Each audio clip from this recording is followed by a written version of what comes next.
안녕하십니까? 오늘은 성령의 은사를 주제로 말씀을 나누고자 합니다. 고린도전서 12장 8에서 11절을 보겠습니다. 어떤 사람에게는 성령을 통하여 지혜의 말씀을 주시고 어떤 사람에게는 같은 성령을 따라 지식의 말씀을 주십니다. 어떤 사람에게는 같은 성령으로 믿음을 주시고 어떤 사람에게는 같은 성령으로 병 고치는 은사를 주십니다.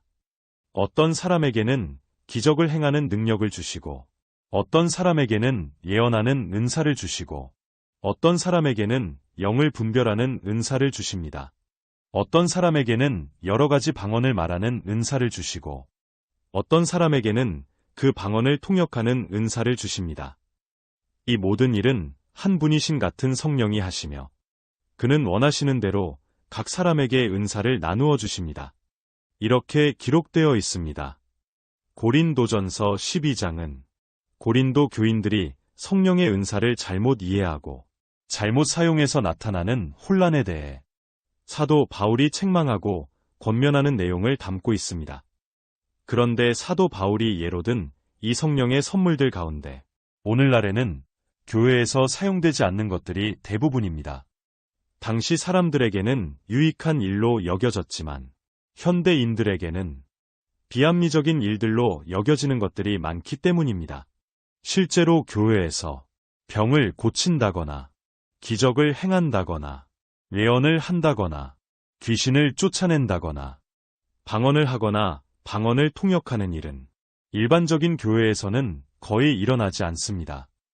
이단으로 취급받는 극단적인 성향의 일부 교회에서 이런 현상을 옹호하고 실제로 그런 현상들이 나타난다고 하지만 막상 깊이 들여다보면 오해나 사기로 기결되는 경우가 대부분입니다.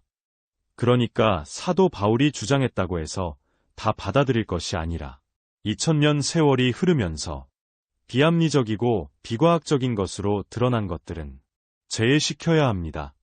사도 바울이 본문에서 든 외에서 지혜의 말씀과 지식의 말씀, 믿음의 은사는 그대로 받아들일 수 있습니다. 예언도 현실에 대한 분별력을 바탕으로 앞니를 외견하는 예언이라면 당연히 받아들일 수 있습니다. 하지만 미래의 운명을 점치는 예언이라면 배척해야 한다고 저는 생각합니다. 병 고치는 은사도 의사들에게 적용하는 것이라면 당연히 받아들여야 하지만 의학적 전문 과정을 밟지 않은 사람이 신적 능력을 받아서 불치병을 고친다는 것은 받아들일 수 없는 일입니다. 기적을 행하는 것도 우리가 흔히 말하는 사랑의 기적이라든가 나눔의 기적을 말하는 것이라면 받아들일 수 있지만 자연 법칙을 거스르는 현상을 말하는 것이라면 받아들일 수 없습니다. 영을 분별하는 은사도 교회 내의 비이성적이거나 비과학적, 비성서적인 주장들을 분별하여 바른 신앙으로 이끄는 분별력을 말하는 것이라면 당연히 받아들일 수 있습니다. 그러나 멀쩡한 사람에게 귀신이 씌웠다거나 합리적인 이유를 대지 않고 특정인을 비방하기 위해 꿈이나 환상을 보았다고 주장하는 등의 비합리적인 영분별을 말하는 것이라면 결코 받아들일 수 없는 것입니다. 방언과 방언 통역이 문제인데요. 사도행전 2장에 나오는 방언은 외국어를 말하는 것이지만 본문이 말하는 방언은 외국어를 뜻하는 건 아닙니다. 진보적인 학자들은 방언도 대부분 부정적으로 보지만 성령과 소통하는 특별한 언어일 수 있다며 판단을 유보하는 분들도 있습니다. 저 역시 이 문제에 대해서는 단정 짓고 싶지 않습니다. 그러나 저의 대학 시절의 경험으로는 저의 신앙에 아무런 도움이 되지 않았습니다.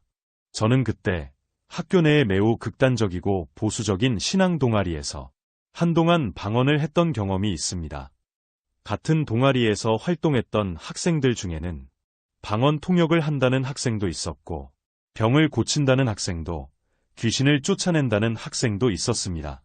하지만 그런 현상들이 공동체 내에 긍정적인 효과를 주기보다는 혼란만 가중시켰던 기억을 갖고 있습니다.